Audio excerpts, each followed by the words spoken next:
We are going live now. Okay.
Okay, let's start now. Okay.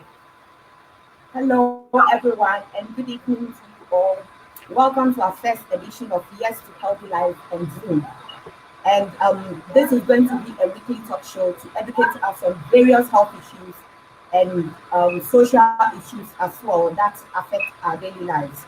My name is Christiana, and as usual, I'm your host for this educative topic.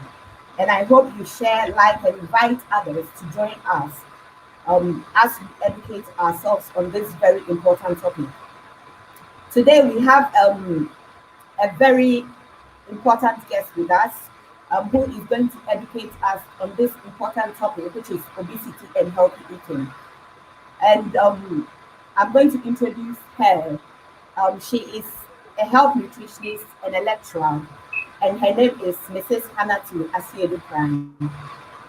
Welcome, Madam, and thank you very much for coming to educate us on this important topic.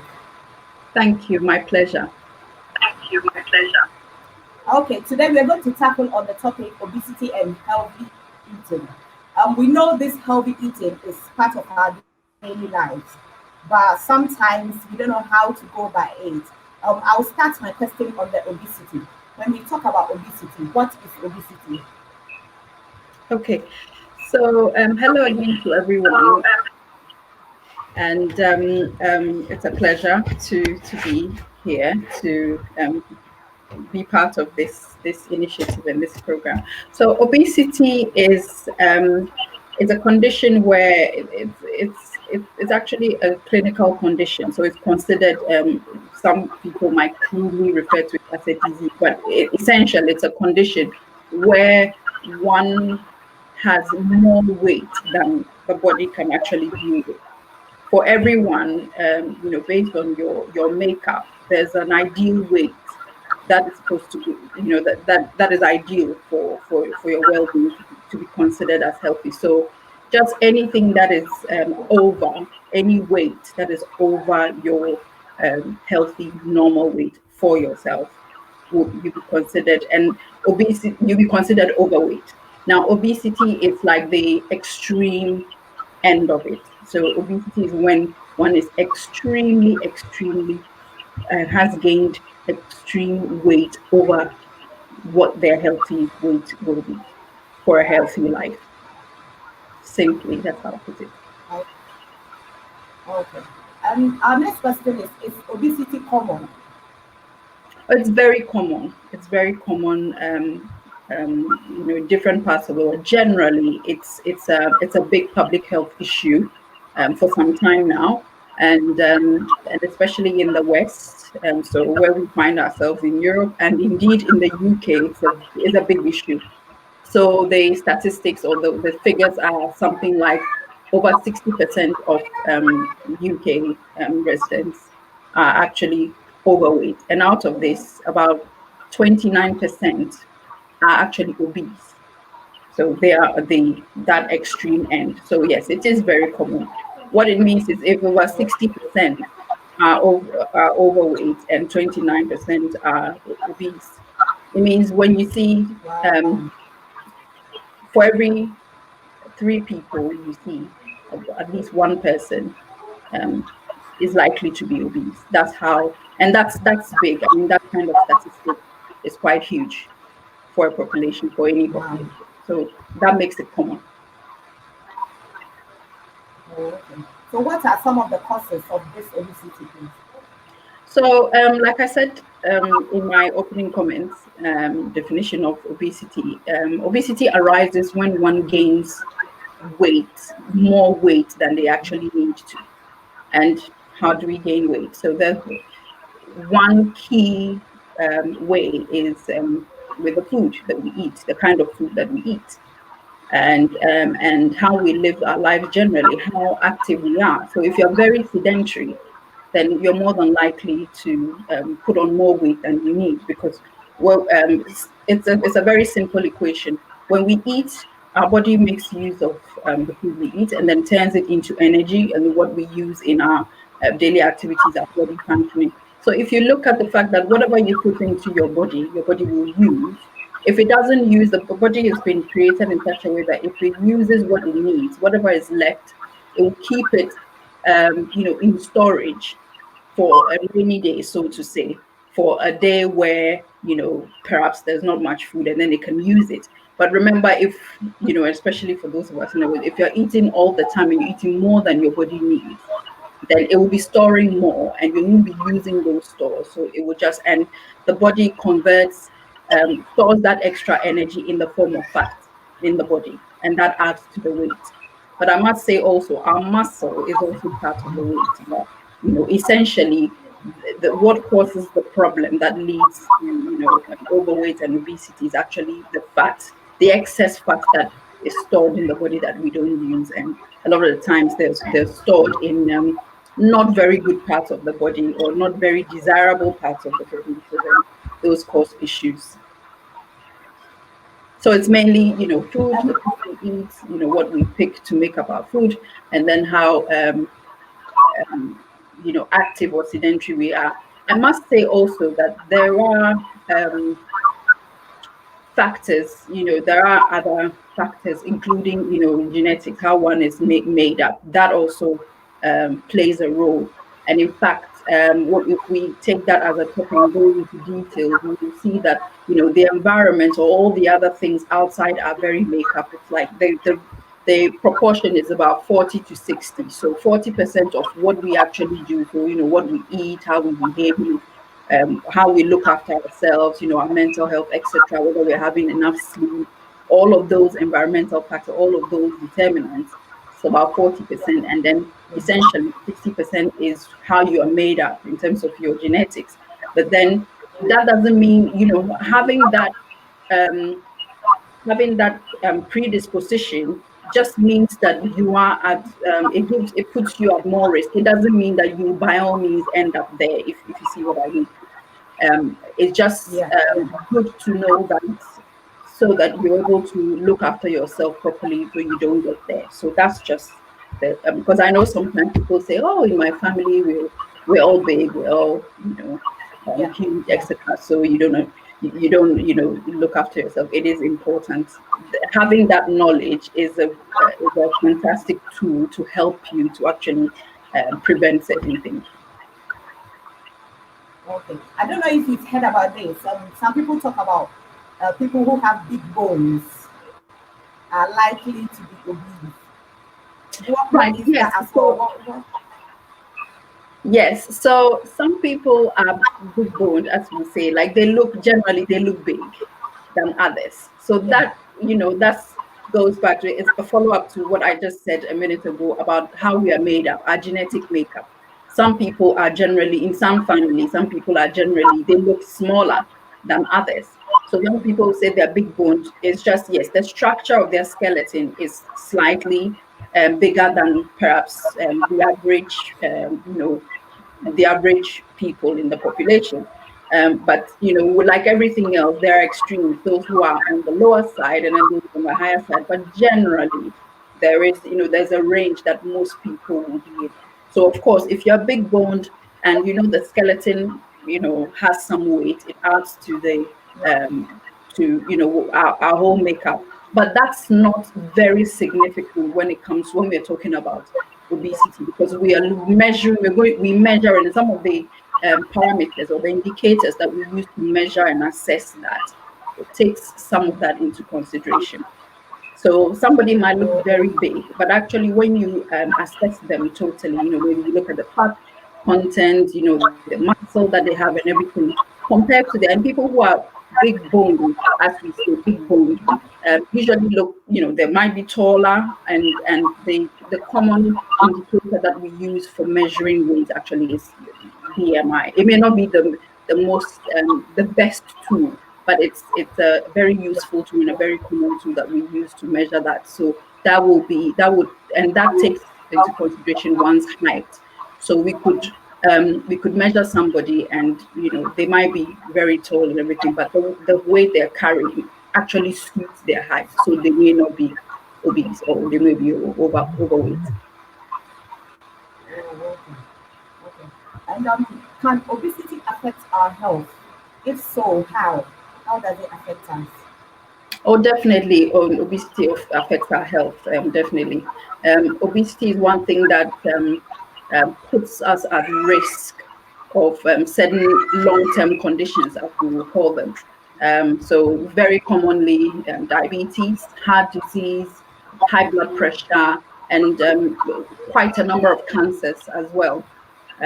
So the whole, like I said earlier on, the whole issue about being overweight and obesity in itself, the fact that there's excess fat in the system in one's body, Yeah. sometimes bits of it end up in. So, for example, when we talk about heart disease, for example, bits of it end up in the blood vessels, and Yeah. they cause and it's in the form of like plaque. If you look at tubes, our blood vessels are like tubes through which our blood flows. If you think about a tube or water hose with something, a piece of something stuck to the inner wall, definitely that would affect the speed or the rate at which your blood moves. Or if you were to put water, or even if it's a straw that we use in our drinks.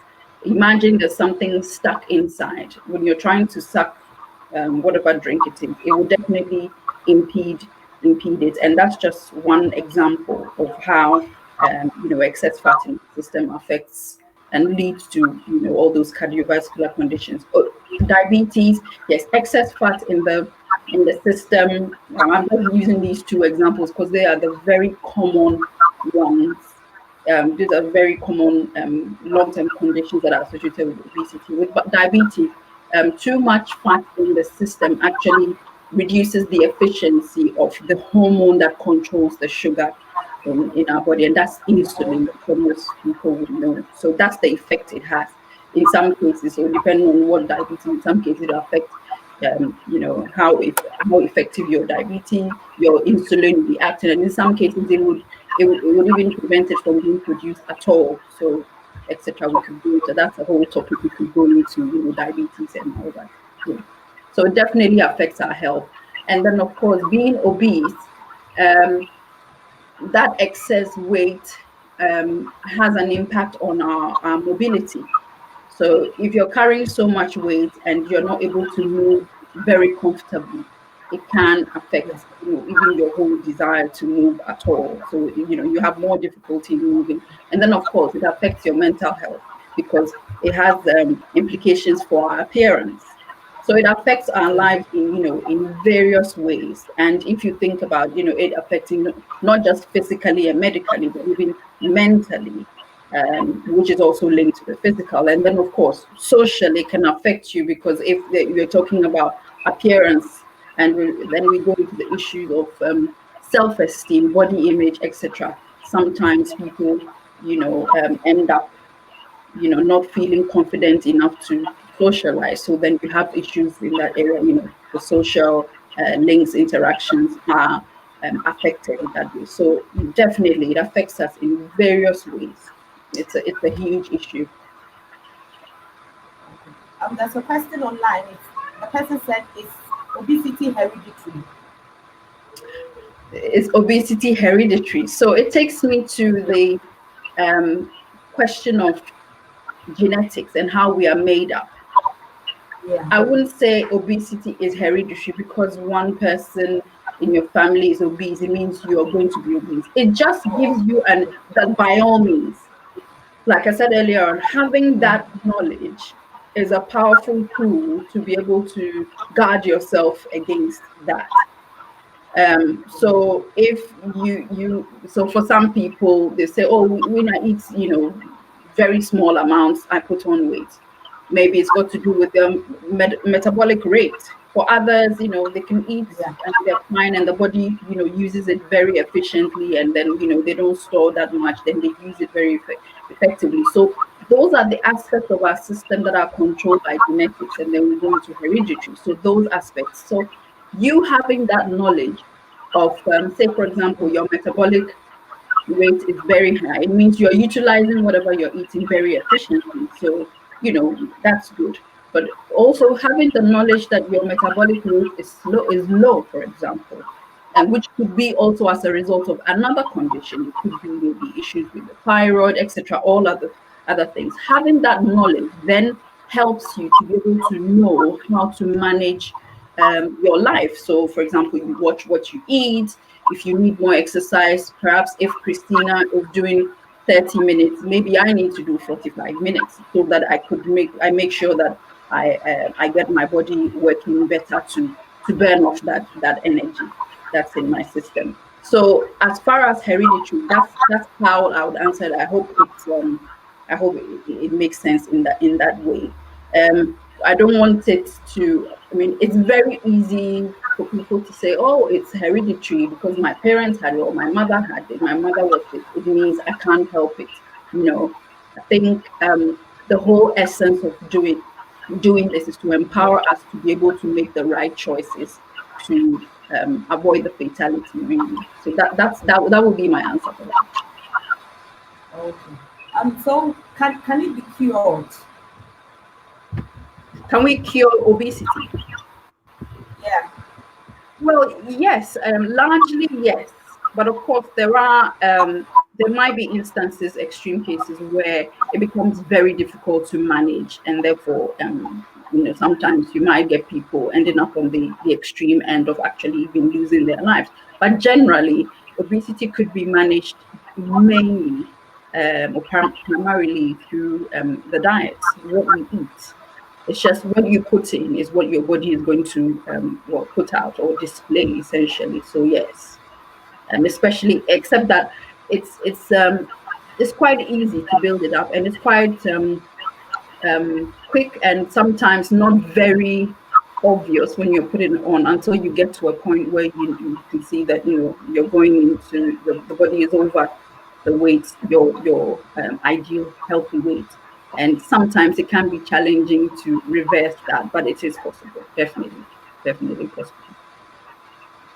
Very, very possible to manage Okay. and cure it. Yeah. How do we control it if it can be cured? How How do do we you control it if you how do have we because control it? So um okay. so again, I missed that. No, I mean some people they try to lose weight when they find out they are obese. They Okay. take drugs or they try to go on diets. They lose a little bit of weight and then they put it back on again. How what are some of the ways or measures that we can take to control it if we have it if we are obese? Okay, so very practical ways are, watching what we eat, making sure we're eating well, eating healthily, eating the balanced diet, and then also making sure that we're active, keeping, doing a lot of exercise, not being sedentary, not, being less mobile, sitting at one spot for a long time, whether it's got to do with work or just being at work, etc. It's always important to, because the more active you are, the more energy you expend, and so you will be drawing from the energy stores of your body, and then so you wouldn't have too much stored. So those go very, very, very, very well. Of course, There are also other health conditions that could lead one into that, and a lot of the times it may be as a result of maybe some kind of medication, some side effect of a certain medication that could lead you there. Um, about the tablets, you said some people take tablets to lose weight. Yes, there's been a lot of developments out there. There are few tablets out there that people that actually have been licensed, even in the UK here, that people could actually get and use, and they work in different with different mechanisms. Some tablets are able to minimize the rate at which your body absorbs fat, for example, from the food you eat, so that you don't absorb so much of it, and therefore you don't store too much. There are various ways. So those are available, but I would always advise that you speak to a nutritional dietitian, or speak to your doctor before you go on some of those tablets, because sometimes, depending on if you're on some kind of medication, some of these medicines are not ideally not supposed to be interacting. So it's always good to seek advice on the issue of dieting. So there's so many diets out there. There are hundreds and thousands of diets out there. Um, as a nutritionist, I would say that diets are not necessarily sustainable. They may be good for a certain period for a certain purpose. So you probably want to lose weight for something for a short period, maybe to fit into a dress or for something. But living your whole life on a diet is not sustainable, because what essentially most of these diets out there are based on restricting certain nutrients from the food, or certain food groups, and that is not ideal, because ideally we're supposed to have certain nutrients. We're supposed to have them all so that our bodies will function properly. So if you're restricting or you are lacking a certain nutrient, it's only a matter of time you're going to be deficient in that, and nutrient deficiency could also lead to other complications. So the word there is sustainability. It's not sustainable. The best thing is to make it as part of your lifestyle to eat healthily and stay active. When something is part of your lifestyle, it's like second nature. It comes very easily without even thinking about it. For example, without even thinking about it, if you're used to having vegetables with your food, you would always make sure it's there. If you're used to eating less fatty food, you would always make sure it's there, etc. So that's more sustainable than some of these diets. That's what I would say on that. Someone is asking a question. He said, "At what weight would you call yourself obese?" Obese. Okay. So, like I said earlier on, the very common indicator or tool we use is the BMI, the measurement, and that's an indicator of using one's weight and height. So, based on your weight and your height, we could compare that, and there's a chart. There's a BMI, and I'll ask viewers and listeners, etc., or the audience to look out. Just you can Google BMI charts, for example, and then it gives you a range of, based on your weight and your height, it gives you a figure for your BMI, and that will tell you whether you are healthy, underweight, overweight, or obese. So your based on your height and your weight, you would know. So I could be say 55 kilos, and then that is I'm within my healthy range. My BMI is within the healthy weight. But then somebody could be maybe 65 kilograms, but because of their weight, they're still within that bracket, and they're healthy. So, like I said, it's quite individual in that way. So we can't say that anybody who is 60 kilos, for example, is overweight or is obese, or somebody who is 100 kilos is overweight. Of course, 100 kilos is quite a lot, but that's how we live. So there's no blanket weight to say that everyone should stay within that. But rather, we could say that your BMI, and normally the healthy BMI range is between 19 and 24, and that's the healthy range. So if your BMI falls anywhere between 19 and 24, you're healthy. Anything um, beyond 30, actually, then you're heading into the red zone, really. So anything beyond 30, that means you are entering into the obese Yes, anything actually, yes, category. anything Okay. between 30, 31, then that's overweight. And then once you get into the 40s, that's really extreme. That's full blown obesity, actually. So ideally, whatever your height is and your weight, your BMI is within 19 to 24. That's ideal. That's like the green zone. And I'll urge our viewers and audience to just when you have time, you can just Google that BMI chart and you will find it. And you based on, so you can measure your weight and your height and see it. Or I mean, at the moment, because of the COVID-19 situation, I don't think we're able to go to our GP surgeries, but almost every GP surgery had a machine that you could just walk in and, most of the time just stand on it within 2 minutes and then it could measure that for you. But of course, now we probably have to improvise at home, measure ourselves, stand, a clear Yeah.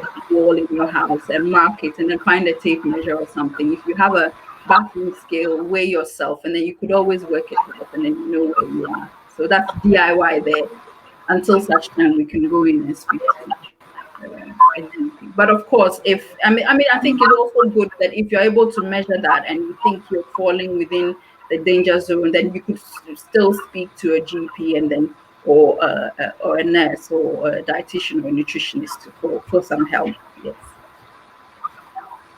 Okay. Okay. Well, viewers out there, thank you very much for joining us. We are on the topic obesity. So far, we've learned a lot on it. If you just join us, can you share and invite others to come on? We Our next topic, we're going to talk healthy eating. Sometimes we eat what we like, or we eat what we just want to eat without checking our nutrients, the value of what we are eating. So at this time, as a nutritionist, we need you to educate us on what to eat. Well, you can't tell us what to eat, but at least we want to learn something from you. Um, so why do we need to eat healthy? If as as yeah as humans, why do we need to eat healthy? Okay. So we need to simple reason we need to eat healthily to stay healthy. Because our body needs that to function properly. So that's a simple question. We need to eat healthily to stay healthy. Otherwise, we will get sick. Okay. Okay. So, viewers, if you can hear her, she said we need to eat healthy to stay healthy. It's as simple as that. Otherwise, we will fall sick. So, how what do you think? Can you still eat healthy and still be overweight? Yes, it's possible. It's possible to be eating healthily and still be a little bit overweight.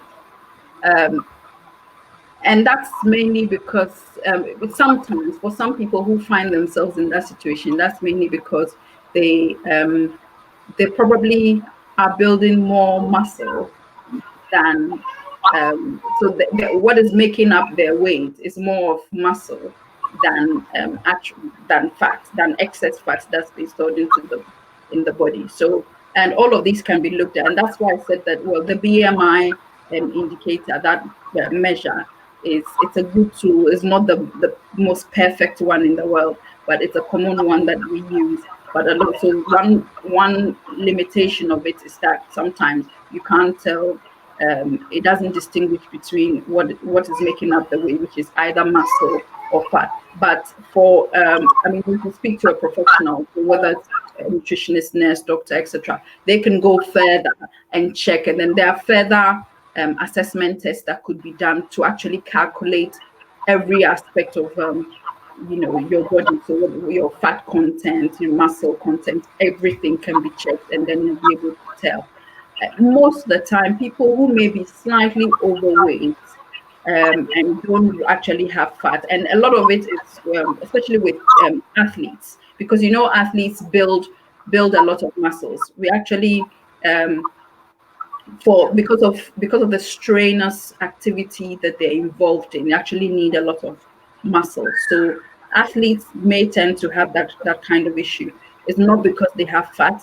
A lot of the time they don't even have any fat stored at all. It's mainly muscle. But of course, the person is active. So it's a case of just monitoring and looking at everything. So that will be the answer. Yes, there are people who may be slightly overweight, but it's not that kind that is as a result of fat, which is more dangerous to have. Yes.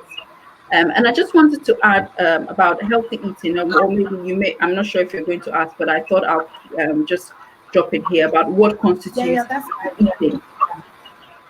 Healthy eating is simply putting together the right food groups to get the right nutrients that the body needs so that it will stay healthy. I hope that kind of expands it. And when we talk about nutrients and Yeah, food groups, we're talking about the proteins. And I think most of us know that when we're eating, or we're born and socialized to know that when you're eating, you have to have some protein, some carbohydrates, and then have some vegetables.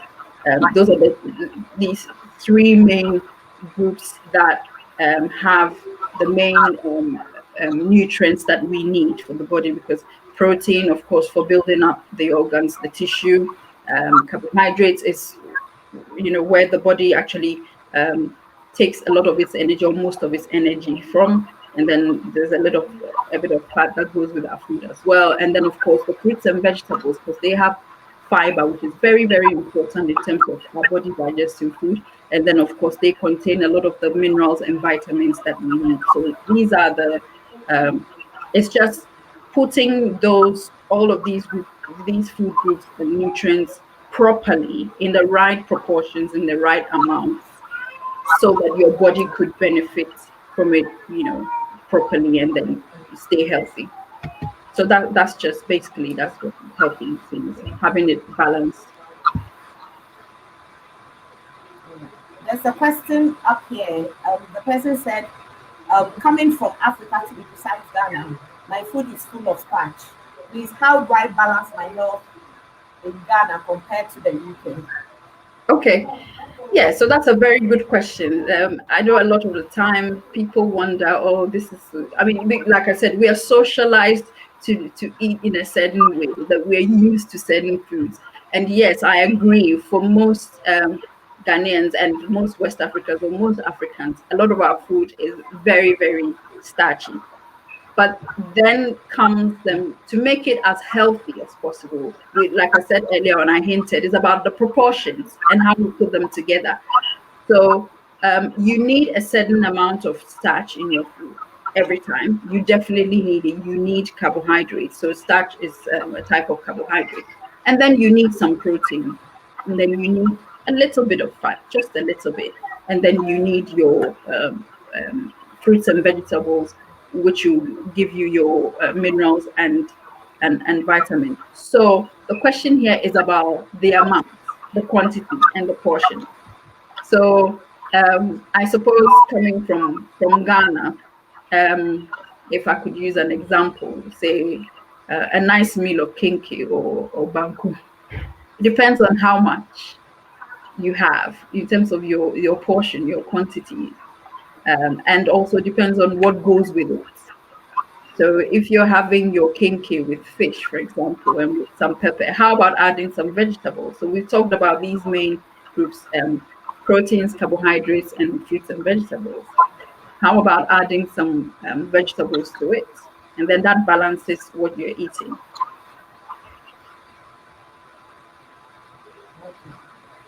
And I So, suppose if there are other viewers who are with us at the moment, depending on where you're coming from, whatever starchy food you may have, think about the protein that's going about with it, and think about also including some fruits and vegetables, depending on where you're coming from and what you're used to. But I believe every sort of group, every group of people, either based on your ethnicity, etc., will always have these basics. Except, I think the main issue is how we combine them and how we put them together. And then, of course, most importantly, the portions, how much of it we eat at a time.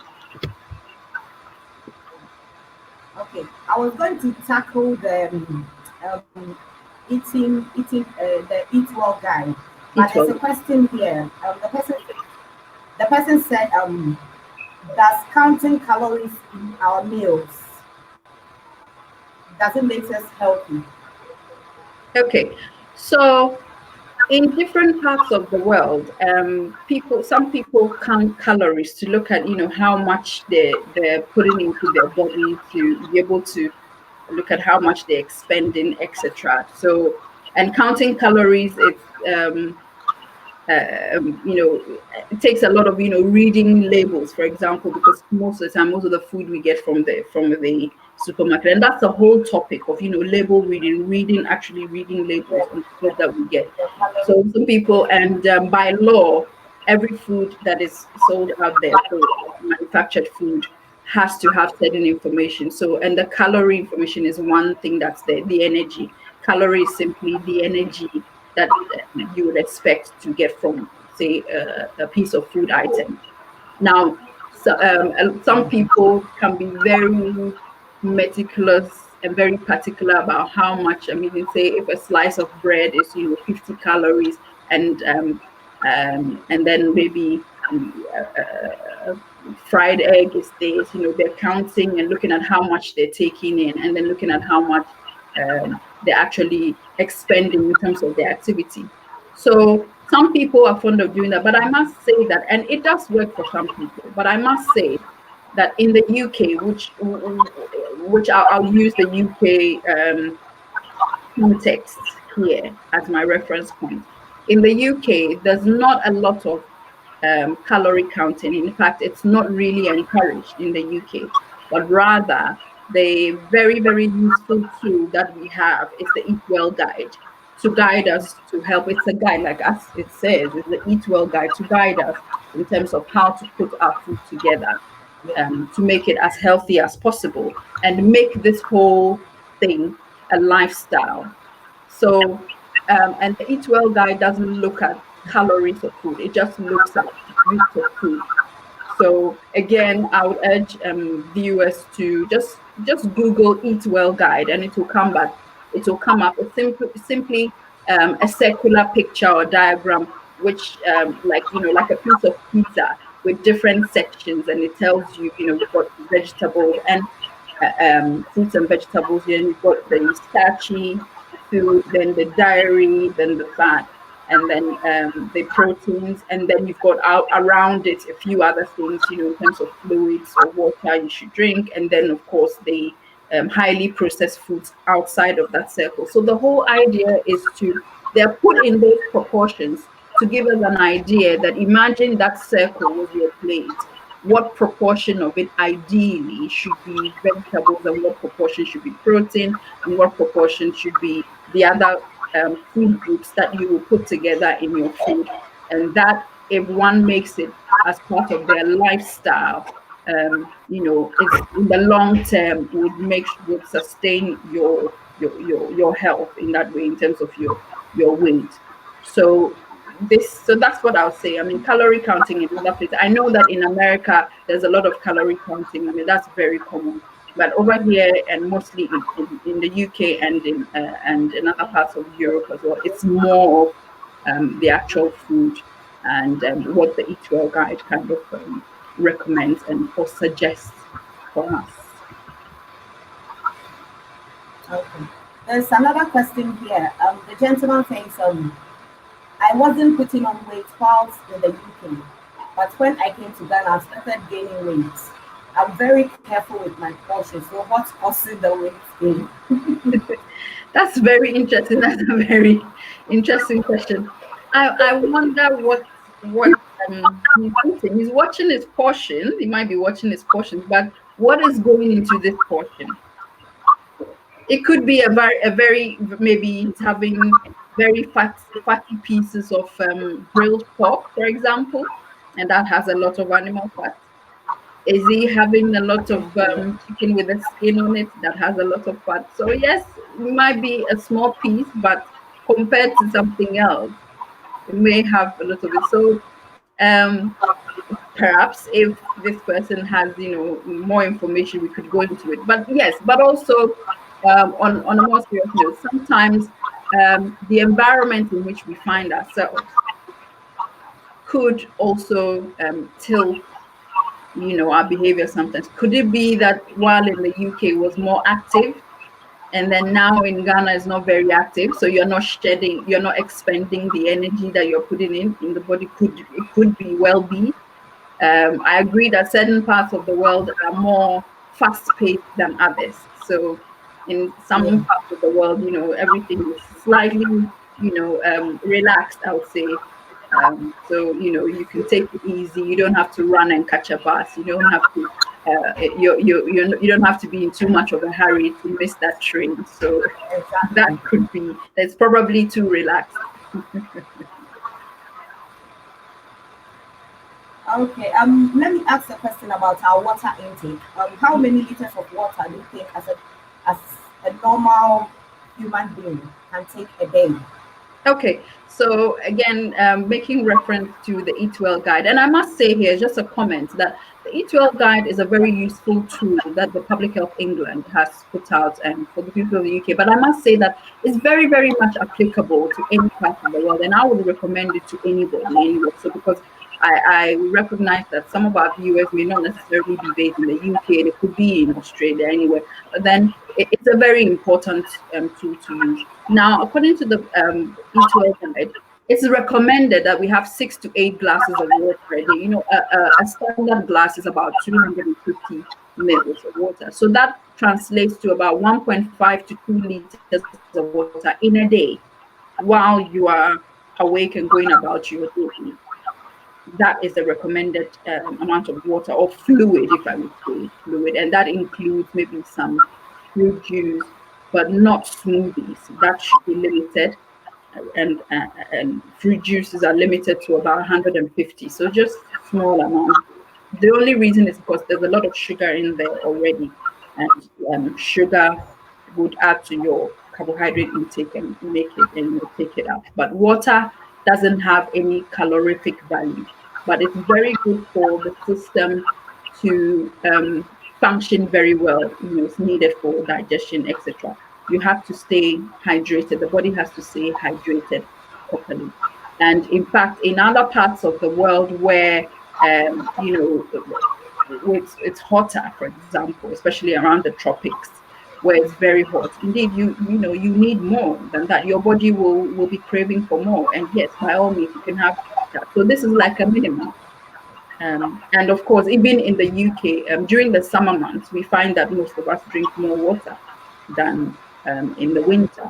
But that 2 liters, 1.5 to 2 liters is the minimum, really. So the more, the better. Okay. I've heard about something called Eat Five a Day. This Eat Five a Day, is it just fruits or it's a mixture of both fruit and vegetables? Okay, so 5 a day is also a public health campaign in the UK by Public Health England to get. It used to be a few years ago. It to get so a lot of research went into checking how much fruits and vegetables the UK population are eating. And the data showed actually that most people were only having 2 portions of fruits and vegetables in their food every day. So the campaign, and then it found out that a minimum of 5 portions a day is actually ideal for people to maintain a good health. So that's the whole principle behind the 5 a day campaign, to have 5 different portions of fruits and vegetables incorporated into our meals so that in a day, in order to maintain a healthy weight. But I must say that we've moved on from 5 a day. It's actually supposed to be 10, Oh, 10 a day. oh But I think, wow. yes, so that's so 5 a day has actually changed. It's actually moved on. And it's more now, the 10. average is more, it's more, if you can go 10, that's ideally, that's what it's, but it's more 7 now, 7 a day, 7 different portions of, so it's not about eating one orange in the morning, orange in the afternoon, orange for snack, orange the same orange. So you eat, seven uh, fingers of bananas in a day and say, oh, I've had my 5 a day meal or my 7 a day. No, it's about a variety. So when you're having from your first meal of the day to the last meal, there are there are several opportunities to incorporate fruits and vegetables in there. Now, the whole essence of, or the main reason why we need a lot of fruits and vegetables, because first of all, they contain fiber, which we need in our to help with digestion. If we don't digest food properly, that contributes to obesity, weight gain. And also, fruits and vegetables, like I said earlier, have the vitamins and minerals that we need um, for a healthy state of our body. So it's very, very important if we are having more of it or adequate amounts of it. That's more sustainable in terms of our healthy eating lifestyle, and then also keeping a healthy weight. So yes, it's more 7 a day now, not 5.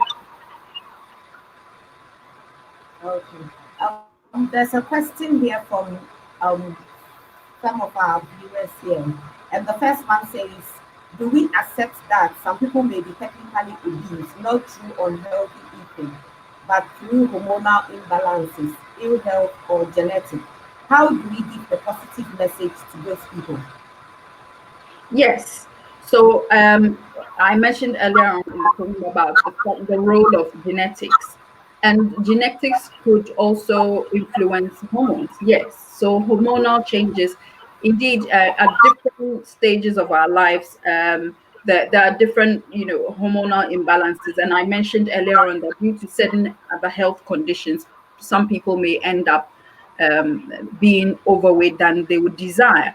But it's important that when we find ourselves in this situation, that we seek for help. There's a lot of help out there to be able to look at how that can be managed. Perhaps even if it's not, you don't come back to your, say, your size 10 or size 8, you won't end up being, like a size 28. And I'm not being, I don't mean to sound very negative on that, but it's about the fact that you get adequate help to be able to manage your particular circumstance.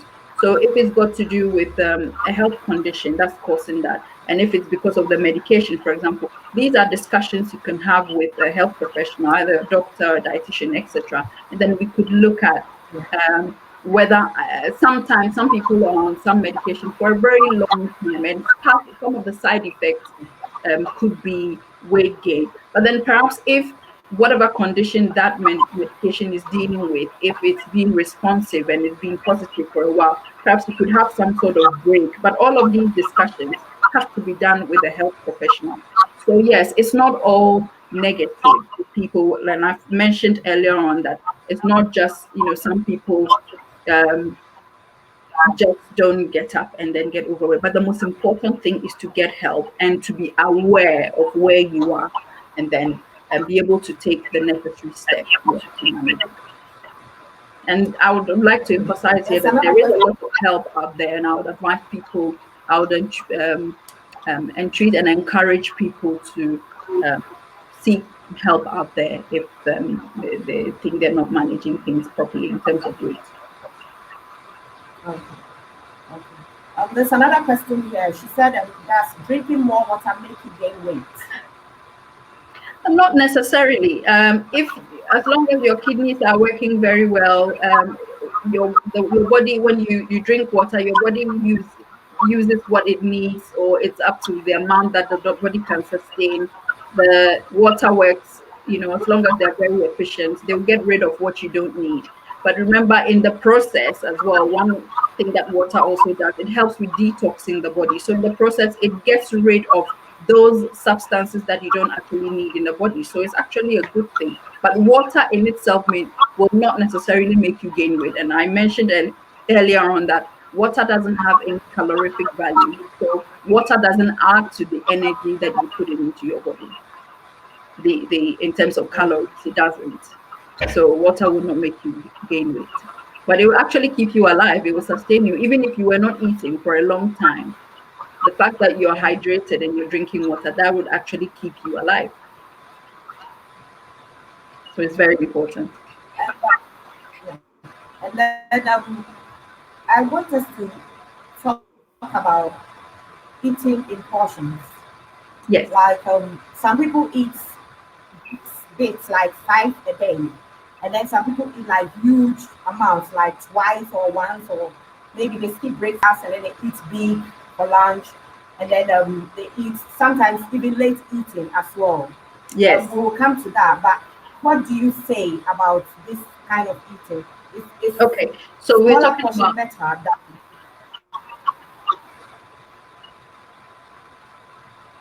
sorry, did I miss something towards the end? No, no, I was asking which one is better. Is it the smaller portion or the large amount Okay. that So is we're better? talking Yeah. we're talking about the pattern of eating.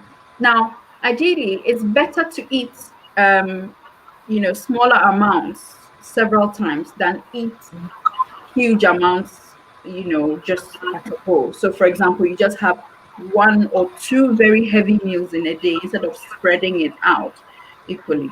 What happens is that if you spread out or you plan your meals very well throughout the day, um, your body gets the chance to process the food, obviously digest it properly, absorb what it needs, and then while you go about your activities, you use that energy, and then hopefully you don't store too much, but because you're using it.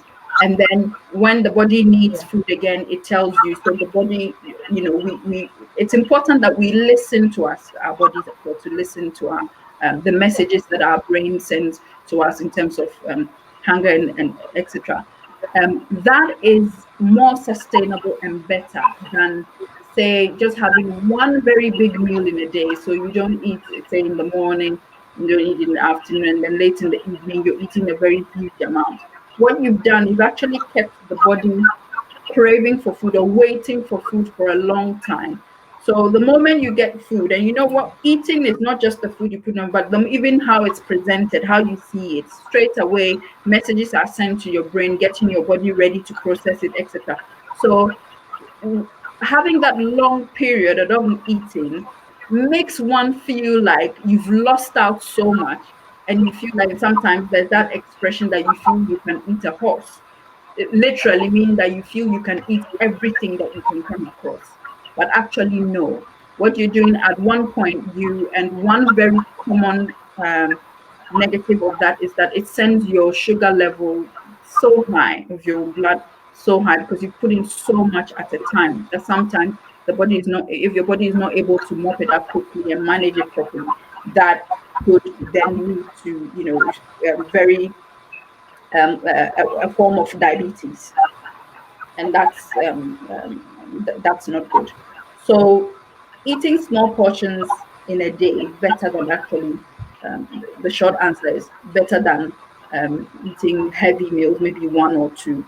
Ideally, it's good to have when you wake up. It's good to have breakfast, because when you've slept during the night, the body is in some sort of rest state, some sort of a fast state, as we say, like a fast, like you're fasting, the body is Yeah. fasting. So when you wake up within a certain period, within 2 hours maximum, you should have something to eat. And then halfway through the day, so around noon, between 12 and 2 o'clock, it's also good to have a meal. And then Okay. between 5 p.m. and 7 p.m. is also good to have a meal. Any meal beyond 7, 8 p.m. Is quite can be problematic if it becomes a habit and you're doing it all the time. That's only because that you do most of the time we go to bed, when at the end of the day you're tired, you want to go to sleep. So as soon as you eat, you go to sleep. You're not giving the body enough time to process what you've eaten. And then you're not also doing any activities while you are awake to be able to use up Yeah. what you've eaten. So then your body ends up storing more than it actually should. So imagine you're storing more than you're using. Over time, that's going to translate into excess weight that you don't need. So that's really the reason behind it, that we advise that you eat earlier in the evening than later. That's because you are awake for a longer time, at least 3 hours before you go to bed. That's Yeah. better than very late and going straight to bed. And then in between meals as well. So for most people, there are 3 meals. So there's breakfast, there's lunch, and then there's dinner. In between, you can always have snacks. So in between breakfast and lunch, you can have a snack. Between lunch and dinner, you can have a snack in between. It's all about what you eat during those times. So it's all about what you have for your snack. Is it healthy? Is it and at this point I'll probably mention that the main food groups or the main nutrients that if they're taking in excess that cause those issues are fats, sugar, and mainly fats and sugar and salt. These three, if they're too much, they actually um, um, speed up the process of being overweight, and they're more than likely able to push you into that phase. So these are the things we need to look out for. Those are the problem ones that we need to look out for. Okay. Okay. Now, our time is almost up. So, what I'll ask is that to wrap everything up for us, we need you to give us an advice for the viewers out there, their eating lifestyle, what they have to do. So yeah, if you have any advice to give us on how to Okay. take measures on how we eat and then how we control ourselves. Okay. So I would say that let's be conscious of what we put into our bodies. Let's be deliberate. Let's be intentional about what we put together in terms of our meals. Um, if you take your time to plan what you eat, you're likely to do the right thing than just be arbitrary or ad hoc about it. So if you're deliberate about what you're eating, what you're buying in, what you're buying in terms of your grocery, that and what you're cooking and what you're putting into it, if you're very conscious or very deliberate about that, that helps. You watch what you're cooking, you watch what you're adding, what kind of how much oil, and then of course your quantity. So it's very, but what I'll say is it's important to be intentional and be deliberate about some of these things, and of course be active, and then stay healthy. I would also want to say that you may be overweight at the moment and you want to make some changes. You don't have to be very, very drastic about it. All of these changes can be very gradual. It could just be like, for example, if you're not including too much vegetables into your food, you could start from this week or you could start from next week, small change, and decide that, okay, if you're not having any vegetables at all, you say, okay, I'm going to start with having at least 1 or 2 portions of vegetables in a day, and then build it up. After a week, after 2 weeks, after a month, you build it up. You go on to 3 times, you go on to 4, 5, and get to your 7. By the time you break it into a month, it becomes part of you. If you're fond of cooking with so much oil, and you want to make that change, if you're cooking with 2 cups of oil, you can decide, okay, I'll do 1.5. So I just want to stress the fact that all of these changes, all of these strategies have to, can be very gradual and they could be small at a time. So don't feel so pressured to all of a sudden start eating salads all day because you have to eat 7 a day, fruits and vegetables. No, you can start with 1, 2, 3, and make sure you work yourself there. And all of a sudden, you're eating, a mountain of rice or fufu or whatever starch or potatoes or whatever. You can decide that, okay, I'm going to do 2/3 of what I've been eating and then gradually cut it down until you know that that's enough portion for yourself. And one thing we don't realize is that our body is very, very responsive and very sensitive with changes that we make, and we adjust very, very quickly.